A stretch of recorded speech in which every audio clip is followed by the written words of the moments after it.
in the next 12 months, we would like to capture a $9 million backlog. And then I think in the next 24 months, somewhere between 15 and 20 million, I think is the capacity for G1 to kind of capture and grow. And so I think that's achievable. And I think it's achievable because of the knowledge and the sort of data that we're moving with at this point in time because of what OpsKings built for us. Guys, gals, everybody, the people of the world. We are joined by Torri.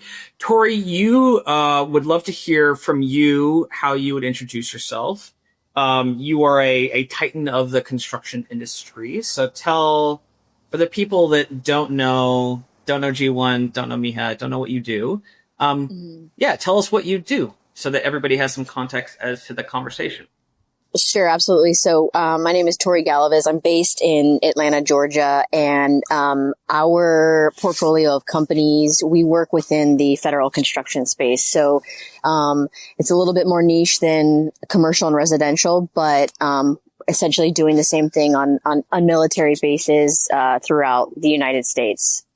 So we do typically stay within ground up build or interior renovation, a lot of mechanical, electrical, and plumbing system upgrades, and most recently a lot of secure facility build outs in rooms within the federal space. Perfect. Love it. And so you don't have anybody in the construction industry, probably just from how you were speaking, understands that you don't run a small construction company. So you're quite experienced in construction. Give us some numbers to represent your experience in construction, because it's not exactly like you just started and you have like a small amount of experience. So tell us about your construction experience. Sure, absolutely. So, my family has been in this space for around 40 years. So we've kind of, all we know is federal construction, in terms of the construction industry. And so, with numbers wise, G1 is currently doing about 5 to 7 projects a year. We pick quality over quantity. And that's a really fortunate place to be in. In terms of the entire portfolio as a whole, all of our companies are doing about, I would say probably somewhere between 20 to 25 projects a year, with the same focus of, quality over quantity. And we are at each company is kind of at a different phase of, G1 is more on still a little bit of a startup. We have a couple of, sister companies that are, that do projects between, 5 to 10 million. And then, the parent company is doing projects, 15 to 20 million, within that portfolio, and up. I think our biggest project running right now is around, 32 million. So, we go from, 100,000 up to 32 million. Cool. Lovely. And awesome. How did you, if we rewind, you're not a beginner business owner, and we like to stress that because it's not like you didn't know what you were doing and you came to us and we taught you how to do a business in the first place. So, talk to us about what were your systems like before you found OpsKings, and tell us about the before and after of how your systems were, what it was like running a business with those systems. I know the tech stack that you were running, but other people don't. So tell us about the tech stack and things like that you were running. Yeah, so we were mainly running off of Notion and Google Sheets. And I think we just got to a point where that really wasn't conducive to scalability. And so we looked for a while for, because there are tons of construction management softwares out there, but because we're in the federal space, there are a couple.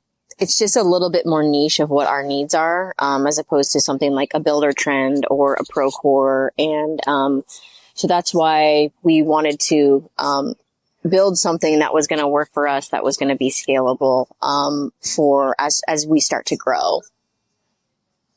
Cool. How did you find out about us? I know the answer, but how did you find out about us, and what was it that made you decide, like, hey, maybe, basically, like, maybe these guys on Twitter, I guess it was Twitter that you found out about, you've reached out to me. Yeah. What was it about what you saw us doing that made you realize, like, oh, maybe these guys can help? Yeah. So, I found you popped up in my algorithm, on Twitter for some reason. I literally have no idea how you got, in there, but you did. And, I just really like some of your tweets and some of the problems that you guys were fixing, for other companies that we were facing some of the similar same, pain points. And so I think after I saw sort of how you guys operated and how you took companies from sort of a cluster to, centralized, I guess, more centralized systems, that was sort of what we were looking for.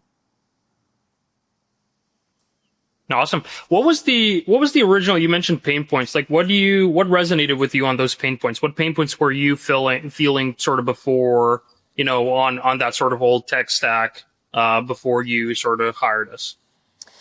Yeah, it just felt like, are we allowed to cuss on this, or should we take? Yeah, do it. Yeah, we'll bleep it out or whatever. It's all.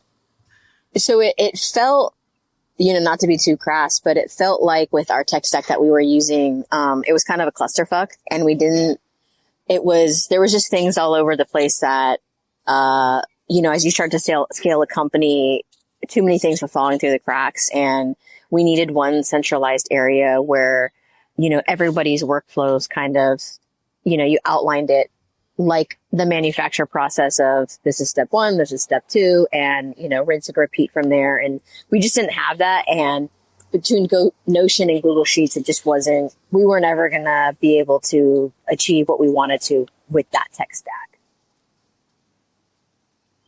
Yeah. Awesome. And what was so those were the problems. Once you sort of went through the change, hopefully those problems got solved in a way. I'm curious if you could quantify the growth of your business, and this can be in terms of projects you're handling, the volume you're handling overall. What would you say has the growth been, or what would you say has been the biggest benefit of switching to sort of like a custom system we built for you? Yeah. So I think, the biggest benefit has there's a couple of really great benefits. The first one I would say is, my team's working in a centralized location, and everybody can see, especially with our internal team, we can all see what's going on, when it happened, and then where do we go from there. I think the other benefit is, because there is a centralized database of information, we're able to, for example, like right now we're fighting with the contractor. Well, I don't want to say, like, it's not terrible, it sounds bad, but we're fighting over dates of when things were submitted and when things were approved and things like that. And because we're able to see, hey, this is actually when it was submitted, we can reference things. It's really easy for us to now reference stuff on projects, whereas before it would take hours of time. So it's really cut down the process of being able to actually see, project data and, when we submitted things and when things were ordered and examples like that. No, awesome. And one thing that I'm always curious is, like, obviously the company changes and the way the company functions changes. How did your role specifically change? What was the transformation that, in the work that you are doing on a day-to-day basis? How did that change? Yeah, so I think it's enabled me to free up a little bit more of my time to do some of the marketing aspects that we do or that we do throughout the year. I think we're really going to see the impact from what we built earlier this year over like the next 4 months, because the government spends most of their money in the next 3 months. And so I think because we have the bandwidth and, our team is aligned and centralized, we're able to have the capacity to bid on more work, bid on bigger projects, and really see, okay, where do we need to pull the reins back? Or, hey, let's be aggressive here.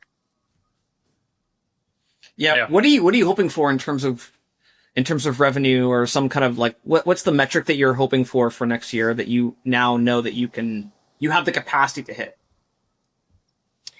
So I think in the next 12 months, we would like to capture a $9 million backlog. And then I think in the next 24 months, somewhere between 15 and 20 million, I think is the capacity for G1 to kind of capture and grow. And so I think that's achievable. And I think it's achievable because of the knowledge and the sort of data that we're moving with at this point in time because of what OpsKings built for us.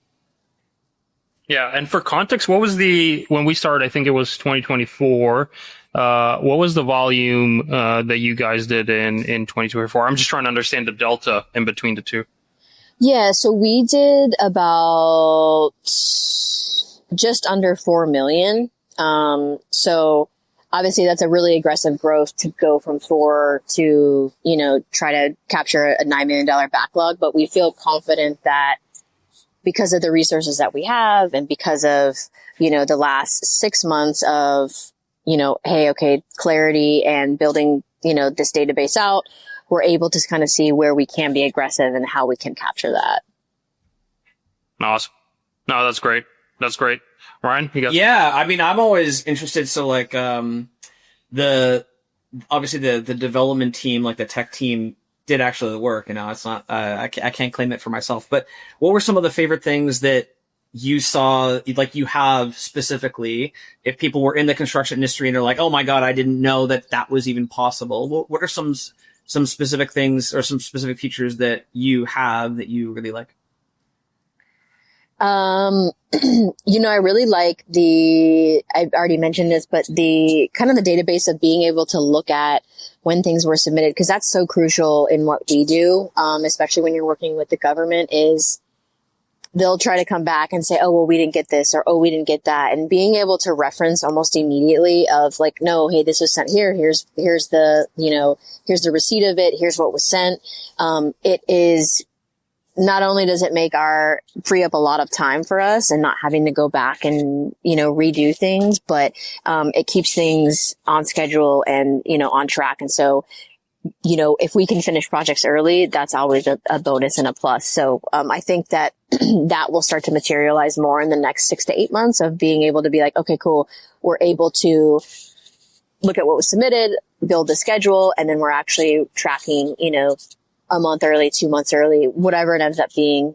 We have a project that we're getting ready to start in 2 weeks, and we're tracking it as we're actually 3 months ahead of schedule. So being able to go from A to Z and being so far ahead of schedule, not only is it great for us because then we can move on to the next, but it also looks really good for us with the government. So, and they've already, because we've been so on top of it, they've already given us another project. So, it's one of those things where that's how we would like to steamroll, these next 3 years with the political climate that we're currently in the United States. It's the DoD is spending a lot of money, and that's who we primarily work for. So we're just, trying to take advantage of as many opportunities as we can with what's going on. So. No, that's awesome. The fact that you guys are 3 months ahead of schedule. I before we started recording, I told you how I'm just struggling with dealing with contractors around the office. No, it's definitely appreciate the timeliness that you're able to do on projects now that we're going through those ourselves and how tough it is. Ahead of schedule. Yeah. No, awesome. I got one, which is, what are your now plans? Obviously you shared sort of the growth rates that you're trying to do. But what are your plans for the company in terms of, your specific? I know when we talked a couple of months back, it was sort of like hiring a bit more of the team to now sort of run the system and stuff like that. What are your plans sort of for growth moving forward? What are you now focused on doing? Yeah. So I think for me specifically, I am more focused on customer acquisition. And so I think, for us, because I do have a little bit more free time and we do have the key roles sort of filled right now for the size that we're at, my whole goal right now is, just customer acquisition, and how do we continue to roll these, good jobs that we're doing into more work. And, once the government knows you, it's, the floodgates open, if they have the budgets and the budgets are approved and things like that. And so, I think for me, being able to have that customer acquisition and being able to be more targeted with, hey, here are the markets, here's where we've been, here's where we have subcontractors where we know that we can come in and, we can, execute and perform at a high level. And then, where do we sort of taper off and like, hey, we didn't do well in this market. Let's not explore that or put resources into it. So, I think for me, that is a huge goal of mine is just, customer acquisition, especially as we go into the our fourth quarter. Awesome. No, that's great. Finally, you not only, obviously a portion of the relationship was with me and Ryan, but a lot of our team has been sort of punching through the project, both on the development side and on the business analyst side. How was that experience for you working with the team? Yeah. So I think, now that we've sort of transitioned from, I guess, build phase to like upkeep or maintenance, it's been great because being able to, especially as we roll into this busy season, if like a bug pops up or if there's some sort of error or if you don't understand something, your team has been incredible in, getting us a response or, figuring out what caused the bug and, whether it's user error or, something just, happened, it's been great to have that, sort of safety net just in case something does go haywire. No, awesome. No, that's great. Ryan, final remarks? I mean, I'm gonna just softball for you. Is there anything else that you would say to somebody who's considering working with us, either in terms of us specifically or like the whole experience you've had in transitioning your business system over, like before, what your business was like before and what your business is like now? What would you say to them? Yeah, I think that it's, I wish we would have done this a little bit sooner, earlier on. Or I wish Twitter would have put you in my algorithm a little bit earlier on last year because it would have helped us, with the growth earlier. But now that we're here, I'm happy with everything and excited to, see how we scale the systems up. Yeah. No, awesome. 20 million and beyond, right? So it's cool. There you go. Awesome, Torri. Thanks so much for taking the time and doing this interview. And we're looking forward to see how many military bases around the world and in the stateside are you guys going to bring democracy to everybody? Bring a democracy. Yeah. Awesome. Yeah, America. All right, that's a wrap. That's the interview. Thanks so much.